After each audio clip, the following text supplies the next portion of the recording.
আমাদের বাংলাদেশের ঐতিহাসিক একটি খাবার এখন অনেক হারিয়ে গিয়েছে, তারপর এখন কিছু কিছু জায়গায় মনে দেখা যায়।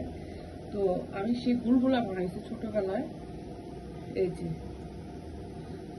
এইভাবে করে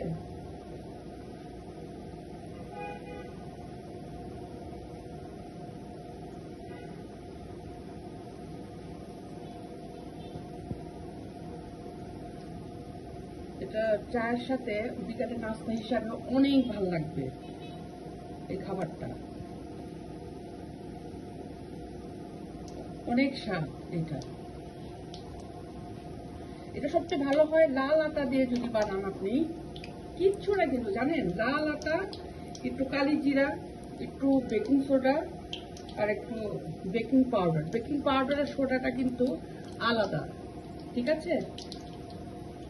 যেটা আমাদের কেকের মধ্যে দেওয়া হয় পাউডারটা, সেই পাউডার তো ওরকম পরিমাণে নাই, শেষ হয়ে গেছে প্রায়।